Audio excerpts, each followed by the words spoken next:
everyone's homeless, always homeless. I think it's important to view it as a community, a marginalized community.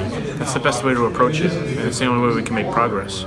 I became homeless around 2009 after so many issues with my family and with my employment and life choices and things like that. Everyone's reason is somewhat unique. There's an infinite reasons why people become homeless. Yes, I moved from. I had a wife and 3 children, and we moved from New York to California. I was employed as a golf professional at the time, living in Palm Springs. And when 9/11, for me, personal reasons, the initial catalyst, and it's tough for me to say, was actually 9/11. When I was a golf professional in New York, I worked at a club called National Golf Leagues of America, and most of our members were, well, extremely rich, but members of the Wall Street elite, many of whom had died on 9/11. So when that happened, I knew a bunch of guys personally that had perished in the towers, and it kind of affected me a little bit, and it affected my job and my home life, and divorce for me soon followed, which started a chain reaction of events. I don't like to mention that 9/11 was the catalyst because it affected so many more people, so greater than I. I don't want to blame 9/11 by any means. But it really was kind of like the thing that kind of started changing things, my attitude towards a lot of things, and which ruined the chemistry of my marriage. And then I fell into a bitter, long divorce, custody that's still raging on. Oh. And that was, gosh, almost 20 years ago. I don't know. No, 11 years ago. It was like 20. Mm-hmm. Anyway, so it seems most of the homeless community, yes, there are families that are homeless, and yes, there are an increasing amount of women that are homeless. The majority are guys like me that just, it's usually a woman or a family situation or a job that you just kind of fell off your expected path, and to climb back on the path is maybe a little too difficult, too many obstacles in the way, and the current is really strong in homelessness. And so you just kind of get swept away. It's getting easier to get swept away every year because homelessness is more and more tolerated in every community, and logistically you're capable of being a homeless person these days. So there's no end in sight. If they think they're going to end homelessness, that's a pipe dream. And we need to incorporate it into society. I mean, that's going to be the tough sell for America. And we're going to have to call it like nomadic lifestyle, not necessarily homelessness, or just the inability to keep a steady address. I mean, while I'm presently housed now, it's so fleeting. It feels so fleeting. I don't know necessarily where I'll be. I don't have steady employment yet after graduation, and I'm not sure where I'll be residing soon. So I think it's important that the real things that that will happen in America, the first thing that's gotta happen is we have to come to terms where there's just not enough quality work for everyone. And maybe we've reached a point where we don't need everybody to work. We're not fighting Hitler. We're not going west. Manifest Destiny is dead. There's not enough resources, not enough wetlands, not enough water, too many stores, just too much. We need to take a step back. We need to conserve our open spaces, and we need to employ a universal basic income for all Americans. And that'll enable people to do whatever it is they want, and I think that'll really facilitate human evolution. If you don't have to worry about financial feasibility, if you can support yourself on doing what it is that you love, and if you just do what you love, that would be great. If everyone had the opportunity to be an artist, whether it's financially viable or not, I think that's great. Those poor young people that died in the ghost ship, it was a shame that they couldn't make better a living at their passions, and that they can afford a safer place to live. But I think our future will incorporate a nomadic lifestyle. We're going to be required to supply sleeping stations for those who opt to live that way, with the bathrooms and showers and laundry and repurposed food will all become the norm in our urban centers. By the same token, I think it's important that we stop relying on the average citizen to take care of the homeless. The shopkeeper that has to clean up after them, or the bus driver that has to worry about them sleeping on the bus. It's important that we empower the homeless community. And so that's where my nonprofit comes in, the Dick Hildenbrand, named after my father, Foundation for Academic Reentry. The Dick Hildenbrand Foundation for Academic Reentry will facilitate education for homeless adults like myself. We will provide outreach, help with enrollment and getting your affairs in order, and support throughout your education process. Because a marginalized community, as we've learned in America, have we not yet learned that we cannot make progress in a marginalized community unless we have members of that community involved in the decision making and the discussion. As well-meaning as authorities may be in dictating what is best for a community, unless they have been members of the community, they don't know what it's like. And I don't need to tell you that.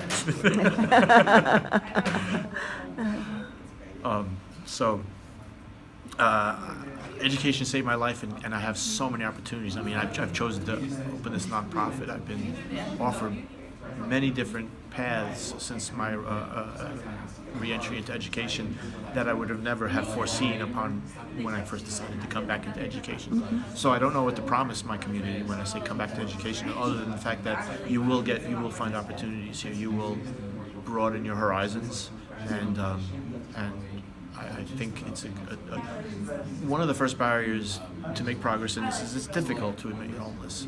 While it's easy to say I'm something that I was born as, whether it be something gender related or race or whatever, homelessness is sort of a category that holds with it an accountability factor. Like, I must have screwed up somewhere along the line. Maybe I became an addict. Maybe I lost my job. Maybe I'm just not dependable. Maybe I'm a criminal. Maybe I have a mental illness. But probably somewhere, like maybe. But more often than not, it's something that was just beyond my control.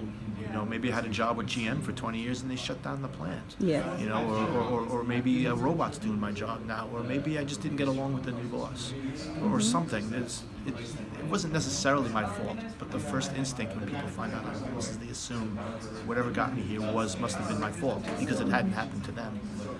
And so it's the accountability issue that's really the tough sell. But I know that if we approach this differently, because we're throwing so much money at homelessness right now, it's insane the amount of money that gets thrown. My research has shown that most of the money that gets spent goes to, when they say they spent X million dollars on homelessness last year, well, it doesn't go to the homeless person. It goes, or necessarily to the worthwhile charities that help the homeless people. Most of the money goes to the police force and the overtime that they have to put in with the situations and helping with the encampment cleanouts. And the other money goes to the overtime in Caltrans, in BART, in cleaning up after homeless encampments and doing these sweeps that they do and things like that. That's where a majority of the money is spent in the official process of dealing with homelessness and not helping homelessness. So I think if we approach it in a more empowering way and offer options like the Dick Hildenbrand Foundation and the opportunity to maybe be a nomadic dweller as opposed to forcing people to handle an apartment. Not everybody can. I've met a lot of people, responsibilities nowadays that come with having an apartment that weren't there 20 years ago. So I think if we approach it in a more with a more incorporation factor as opposed to an eradication factor, it'll be cheaper in the long run, I think. I don't know what the future looks like for homelessness. I've read a lot of plans for cities, what their vision is for 2050. Very few cities will admit that there will be homelessness in 2050. Most cities tend to think that they can have it solved by then, Berkeley among them in their latest plan. Oakland has made provisions, but I have no idea what the future, I mean, I kind of have an idea, but the only thing I do know is that I need help. I need other educated, formerly homeless people from all walks of life to offer their 2 cents, just like I have. And together, and working together in conjunction with the wonderful people that work in social services, as well as the government people elected to make such decisions, only then we're going to find solutions to this. Oakland is, this is all about Oakland, and I haven't mentioned about Oakland. I want to say about Oakland, Oakland is very interesting. It's unmatched in its tolerance of homelessness in some areas, and then of course its concentration. It's perhaps only matched by Hawaii, which is a very unique situation also. But it's unsustainable. Oakland presently is a powder keg. I mean, we already have instances where homeless people are dying at greater rates than we're told. They're being murdered. That's why I need help. I wish they would employ other formerly homeless people to come up with solutions. And I also task the entire intellectual community. It's something I'd like to say about Cal. I thought Cal would have some answers for me, but it turns out I have more answers for Cal when it comes to homelessness. I just read about all the homeless people, students in San Jose State, that are having a situation where they have no place to stay, and how some of these community colleges have such a huge percentage of homeless students. I don't know what it is about Cal. Do we have homeless? I'm sure we have young homeless students, but homelessness is not really well known here at Cal. There's very few classes that officially talk about it, yet every class that I've ever taken at Cal will always talk about homelessness. It doesn't matter if it's a playwriting class or a business class or whatever. At some point, the topic of homelessness comes up. It's the hot topic now. Everybody has an opinion. And I'd like to task the entire intellectual community, not just sociology department, not just housing department, not just the mental health department, but every department, because homelessness touches every discipline, economics, engineering. Yes. Everybody needs to start coming up with what they feel is the solution and bring it to the table, because the people in charge right now are out of answers. Earlier in our conversation, you supported UBI. Yeah, I'm a very staunch supporter. As a solution, part of the solution to cure houselessness. What do you think about socialized housing? Because socialized housing shares that same principle wherein everybody would have their constitutional right to housing, and I guess ultimately the government would pay for their housing, and also appended to socialized housing, or in addition to socialized housing, would be Section 8 or subsidized housing. Make that more available. So what is your opinion on socialized housing? Because it kind of ties in with the same principle as UBI. You did mention your sleeping stations, but a lot of people kind of feel the need to have shelter, some type of permanency to their shelter. Absolutely, yeah. No, a sleeping station is not for everyone. That'll satisfy a large amount. There are more homeless, it's mostly guys, but there's some women out there, but it's just mostly guys that are just kind of out there, and they figured out a way. They got a place they can sleep, whether it be a shelter or behind a bush somewhere or something.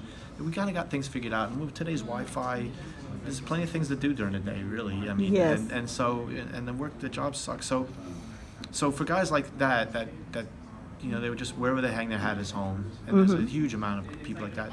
Sleeping stations, 24-hour bathrooms, 24-hour showers. So we got to at least keep our dignity. We don't have to be a disgusting mess. We can wash ourselves. Yes. And I think they should. I hear about all the wasted food in our restaurants and stuff like that. I think they should make an effort to repurpose some of those. Yes. But then again, I'm not an expert in in a lot of those things. So that's a good idea. But when it comes to socialized housing, having grown up in the 70s and 80s, I remember the projects and all the pitfalls of the projects that come with it.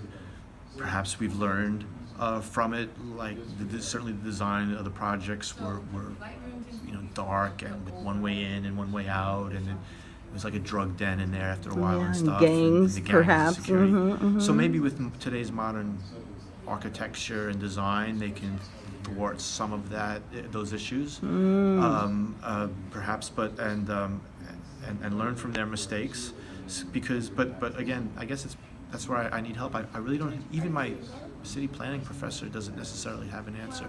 He does say that a lot of people say more market rate housing in San Francisco. If you build more market rate housing, then people will fill up the market rate, and then it'll leave places for the affordable housing or something. But it is of his, in my opinion, that if you add more market rate housing, especially in places like San Francisco that are so desirable, it'll just constantly fill up. There'll always be people to fill up the market rate housing, and it won't make a dent in affordable housing for anyone. It won't help. It'll just attract more people to San Francisco, and so. And affordable, and then because it's a business and you have to have a landlord and somebody owns the building to force some people to take tenants to force some people to, because I get that. I get that it sucks to like pay for a place, like work 2 jobs, work your ass off, and then your neighbor gets it for free just because he doesn't want to work. That's not necessarily fair either.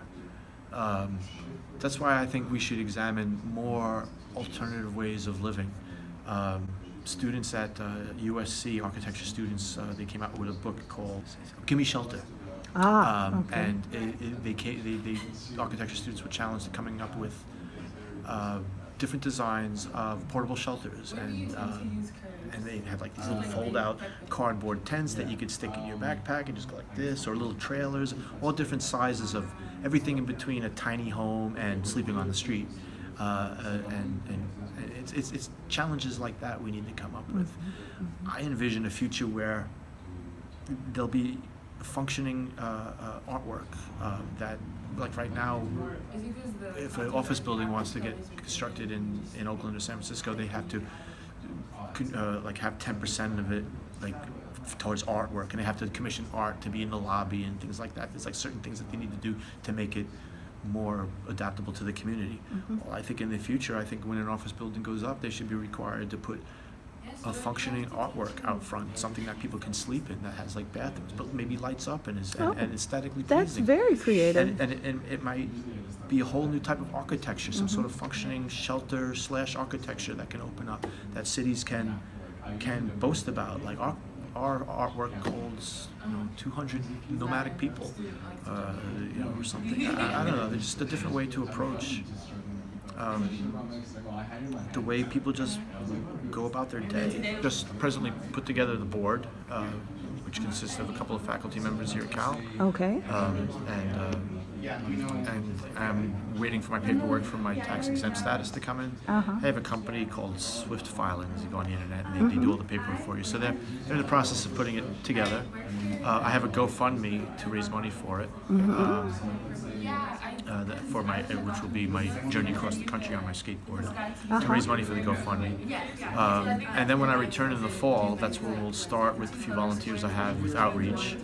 But ultimately, I would like to be able to, I hope I get enough funds that I will be able to secure a central location here in the Bay Area in Alameda County that we can work out of and provide support for the people that we get back into school. And I think ultimately the biggest goal is within the next couple of years, I'd like to secure our own shelter in Alameda County, a education-themed shelter, similar to the shelters that are here now, the ones where people just sleep on the floor in a grid pattern. But instead of having like just coffee and flyers about what to do with your dirty needles around these sides, have computers and have it an academically themed shelter. So, and you can only stay at the shelter if you're enrolled in one of the many educational institutions that are around. And this shelter will partner with Cal, and students from Cal will come to the shelter, and there'll be constant tutoring going on. And I think it'll create an environment where some people go in and then they can help other people to get in, and just like every other marginalized community here on Cal, by providing support to one another, then it will flourish. I grew up in a very old-fashioned, dare I say, conservative household as a young man, and it was only after many life experiences that I've now tread severely on the left. I get like when people say things like, "Oh, why don't you get a job?" You know, and I get the bitterness. You know, like I know what it's like to be your average American guy that nobody really helped out. I worked hard my whole life. Nobody helped me out. I didn't get no handouts. I worked 2 jobs and that stuff. And I think a thing that this country needs to do is we need to really appreciate and commend the average worker. I mean, to be a worker and to pay your bills and all the difference between internet and stuff, it's quite an accomplishment. Yes. Like, I'm really in awe of some people that are just keeping their lives together. Yes. And so first I really need to say that's important. People that can keep their life together and don't get any handouts and accept welfare, it's an impressive feat. Yes. And when people are criminals and drugs and stuff, I understand that there's a lack of empathy for that situation. But with drugs specifically, I blame the government. I don't know how much of this homelessness is a conspiracy and how much it's necessary to have people on the, like I've been told by so many sociology experts that it's kind of necessary existence to have the really, really poor if you want to have the really, really rich or something like that. And Yes. you need to have somebody Where at the bottom. can you get a scholarly article to prove that out? Because I would love to get my hands on that, because the way that this capitalistic system is run, we need the poor. Right. And even the Bible says the poor we shall have with us always. Sure. But where can I find that to verify how, sociologically speaking, you know, just think about it. You could shoot me an email. Well, sure. Yeah. I just know that, like, Marx wrote that, you know, you can only make a profit through exploitation of the workforce. Yes. Otherwise, if you shared in the profits fairly, then there would be no profits, because everyone would get paid what they're due for the work. Right. And but as far as the drugs go, you know, yeah, I go around San Francisco, there's needles everywhere, and I walk on Market Street. Sometimes I like to skateboard at 2 in the morning around San Francisco because there's no traffic, and I'm on Market Street, and they're just shooting up in not in the daytime too, but especially at night. Yeah. They're out, and there's police everywhere, and they don't do anything. Yeah. And I blame society. Are drugs illegal? Then do something about it. It's not my community that's bringing in the heroin. I mean, Yeah. if my homeless community can get a hold of heroin, then it must be really cheap and really available. Exactly. And that's on the government. Yeah. You're like, what are you guys doing? Trump saying it's coming across the border? Come on, it's not coming across the border. It's not. Drugs are not coming in on the backs of people that are hopping the fence. Drugs are coming in through the port of Oakland in shipping containers that are not being checked because they're owned by big businesses that pay a lot of money, so they're not going to get their stuff checked. And you know, we don't look for any of that stuff. That it comes in huge quantities through conspiracy and big business, not on individual illegals going across the Rio Grande. Illegal is a bad word. I'm sorry I said that. I really don't blame the guys that take drugs for taking drugs too much. I blame the guys that take drugs to get violent and to commit crime. But as far as the drug taking, I put that all on authorities. Like, you want people to stop taking drugs, stop making it so available. So your question was like, so the drug addicts, and I think. Yeah, they don't want. I was just kind of another panelist had recommended a book about dope fiends, and I just kind of skimmed through it. You know, Righteous Dope Fiends is the name of the book, and it focuses on a guy. I think his name was Frank, one of the many homeless voices in the book, and he was a cyclical dope fiend, but he had developed cancer, and he has gotten help many times, and every time he gets housing and then he's out of housing and then he gets bored when he has housing. I think his quote was, he was bored. So because he was bored, he went back to doping up, you see? And so because he went back to doping up, then he lost his housing. And then when he lost his housing, and then he turned it into a racial issue, you know. And he felt that the African Americans were at fault. And I think it's part of the Barack Obama administration, the backlash of his administration, coupled with the fact that the former president did not make the right policy decisions when he had the ability to make the policy decisions regarding homes and mortgages and that sort of thing. He did not make the policy decisions. So, but at any rate, again, to solve the homeless problem and to, I guess, to wrap up our interview, what would you say would definitely solve the homeless problem in Oakland, California? I want to do and can do, a slogan is aim higher. I want to create outreach that looks for the successful homeless person, as it were. Like there's a camp called the Here There camp that's on the border of Oakland and Berkeley. And I would like to see, I think tough sheds and navigation centers Yes. are good, basically. They have a lot of flaws, you know, the time restrictions. The navigation center we have on 2nd Street. But if you're homeless, why would you be that concerned with your time restrictions? You have nothing but time, right? True. Yeah. So I think that's kind of a step in the right direction. That person's, of course, Libby had that, Chef had that stupid quote where she tells people to open up your Airbnb and give up your Airbnb and open up your back room for homeless. You know, and then when asked if she's going to take a homeless person into her house, she's like, "Well, we actually have a guest room that my husband and I were looking into." Of course, she's not going to. So really, I don't expect a person that's worked hard to buy a house to give a room to a homeless person. I don't. That's not the answer. That's why I would think sleeping stations, a place to support nomadic lifestyle, parking lots for people who are in their RVs, relaxed accommodations for people who live out of their car, because there's more people living out of their car than they realize. The next step I need help with. There's a, gosh, I'm going to be a little uncomfortable giving you this quote, but what the heck? And I do not want to compare what's going on with homelessness to slavery.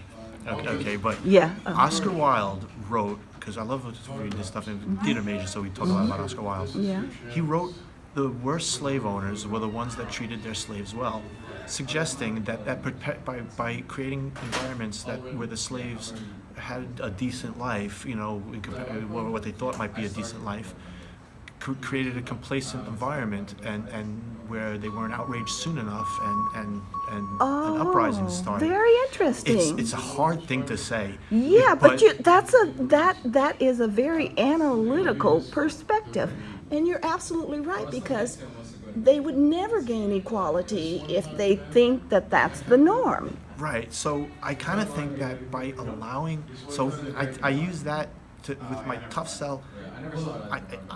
It's hard to say, but you know what? Maybe you shouldn't like, what is the rule for encampments? Can you sleep on a sidewalk? Well, no, officially you can't sleep on a sidewalk. Then enforce the rule.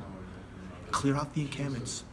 Don't let anyone, you see somebody sleeping on a sidewalk, either put them in prison or get Send them them help. to the shelter. Don't let them just lay there. Yeah. Force the issue. Don't. Yeah. The complacency is what's killing us, I think. Yeah. Make people make a choice. So make that homeless person decide, either I need to get a job, go to the shelter, go to prison, enroll in school, or and that's where I think another option should be shelter sleeping stations. That's where I think we should open sleeping stations and give them that option. Because I got no problem if somebody wants to just collect their UBI, hang out in a sleeping station, and bullshit 24/7, drinking Colt 45s. I got no problem with that. As far as I know, that's pretty much what Socrates and Aristotle did. They just bullshit all day. Like, really. And they just And they just deemed wrote it themselves down. as think tanks, you know, the thinkers or whatever. Right. I mean, And became philosophers, yeah. today's modern philosopher can be found on a street corner in front of a liquor store. It's fine. I don't need you to get a job. I'm not the type, get a job. No. there's plenty of people working out there. Like, if you want to just chill, and be an American, and be comfortable, have your food, I think that's fine. I think if you want an apartment, a car, and like a girlfriend, then, well, yeah, you Yeah, and need you a want job. to travel, you want to do things, Then you need a job. Yeah. But if you don't want to work, then you should still be able to be clean, Right. fed, and have a safe place to sleep. Yeah. So maybe Oakland needs to kind of start forcing the issue, not being so complacent, because the more the government is complacent, the less tolerance the average person is getting. And we're seeing less and less tolerance, well, not necessarily Barbecue Becky, but there was that other one, the guy that threw the homeless guy's stuff in the Lake Merritt. Yeah. I'm finding Jogger Bill or somebody Yeah. like that. And they said, I think the conclusion of that article was that throwing money at the homeless is not the answer. Right. Because they threw money at him and he disappeared for just a short period of time and then he was back. But then he appeared to have had a mental issue. Absolutely. And so you got your mental issues on the street as well. And so maybe only they could just wander, because you can't really do anything about them unless you lock them up and put them in a facility. But once you do that, after their hearing, they can get out. Mm-hmm. Yeah, maybe we need to revisit. I mean, we have those stigmas of the past of socialized housing and the mental institutions, but maybe we need to revisit that a little bit. Like, we need a place. There's so many people that need a facility, that are mentally, that are having mental issues on a street, that need a facility. I'm not suggesting the old psychiatric hospitals of the 1970s, but maybe we need to come up with some sort of modern facility that learn from the mistakes of the past. And the same thing with socialized housing. I think the government should step in and not force landlords, these Section 8s. A lot of landlords that don't want the Section 8s. People go in, they tear apart the apartment. And then, They do. So Because they're unappreciative Right. of subsidized housing. And so what can you do? I don't know. Here in Berkeley is the Berkeley Drop-In Clinic on Adeline, which is a place that it's a first step for people to come in off the street. What they specialize in is helping people get their SSI benefits. That seems like to be the big social program that's out here in Alameda County. It's hard to find a way to get back into college, and it's hard to find housing, but they can really help you get your SSI benefits. There's plenty of lawyers that are ready to help you get. Did you get your SSI? We'll help you get your SSI. I don't have my SSI, but they've offered that to me so many times. So that's what this place does. And the guy, I was interviewing the director of the place down there, and he indicated to me, he thought my idea for schooling was fantastic. He says they need education. He says, have you noticed there's nobody here today? You don't want to know why? Because it's Friday and everybody got their SSI check and they're not getting high right now and stuff. And they'll be back Monday looking for services because they'll be out of money by Monday because they don't have the tools and the resources and the knowledge to what to do with that money properly. Oh, wow. I'm undecided. I think it's interesting because I've actually spent time in jail when I was young for marijuana. Oh, and, like Oscar Grant. Yeah, and on 2 separate occasions. And now, and it's so funny, like I've been told I've been such, back when I was young, I was such an evil, bad person. And now it's so mainstream and everything's on the news. Oh, look at these cookies. I'm like, go to hell. Where were you 20 years ago when I was rotting in jail because of it? But in my community, it's so common. Like every time I would do ethnographic research, and they don't want pizza, they don't want money. Just, you got any weed? It's like, and if you smoke a joint with them, they'll tell you anything you want to know. I don't know. Maybe marijuana would help alleviate the heroin. Certainly would rather have them. Yeah, if it's the lesser of the evils. Yeah. It's such a social and bonding component of my community. I don't want to give it any credence, but maybe my shelter would that would be like, hey, we'll give you free weed. You go enroll in school, and every night we'll smoke weed at 8 o'clock or something. I don't know. Yeah. Maybe that could be a component of the future. But again, I don't know enough to. I don't know if it's a good thing or a bad thing. Yeah. Well, it's best to have it in a safe environment than to be out there on the street scrounging for it, or having your hand out or perched in somebody's driveway or a public space so people could say, "Woe is me," you know. The only thing I do know about the legalization of weed, and I sit back like this going, because I don't think the government knows. Everybody's so greedy. The government finally changed its tune. I guess it's okay because they realize how much money that can be made, and they're all so greedy now. And I see everybody being a hypocrite. Politicians that swore they would never be now. And soccer moms owning pot shops and things like that when they were the ones that would scream blue, because now they're entrepreneurs. Yeah. And things like that, and Colorado and Washington by saying, oh well, look, we've been legal for 2 years and there's no increase in drunken driving. Everything's fine because they don't realize, in my opinion, there's going to be marijuana is going to. They think they have a homeless problem now. Wait till marijuana's been nationwide legal for 10 years. Oh, God. Because I know with me, it's harder to fall in line, to get up and fall in line and go to a job you don't like every day if you're also getting high. Getting high makes you start going, fuck this job. I don't want to do this anymore. Why should I do this? You know what? I'm going to go do this instead. I think it's going to increase the amount of homelessness. It's going to explode. People that have, the kids that are getting high now, it's 15 and 16. When they're like in their 30s, they're going to be the worst employees as far as obedience. I mean, it might be a good thing. It might open up a whole new avenue of business, but they're not going to be the same type of employees that we're used to.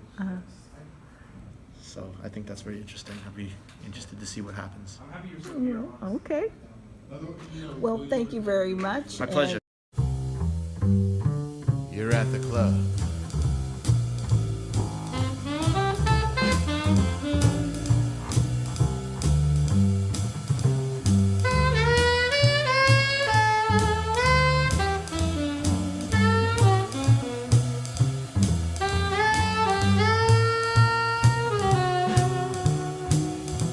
Some bad cat from LA lets loose with rapid fire skins and snares. The neat punctuation cracks the cymbals, bringing it all to a head. Over and above the rhythms and the melodies and that fire god sax man until nothing more can be said without him. Hey, whale man! Yeah, whale!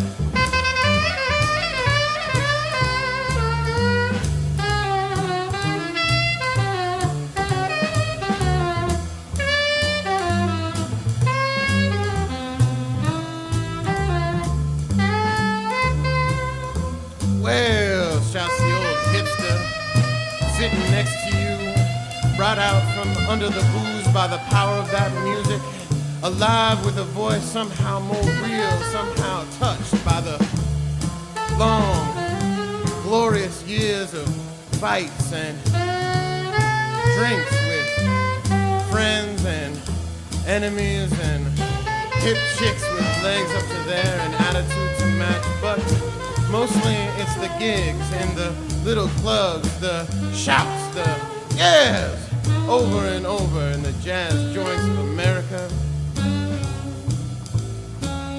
It's a hip appreciation of that wild gone sound come up out of the night with uncommon angelic grace.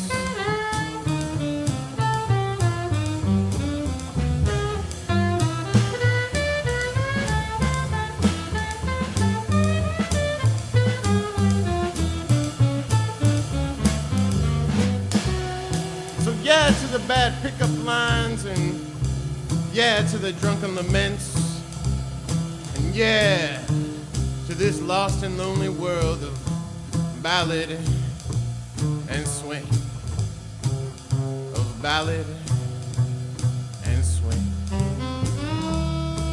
ballad.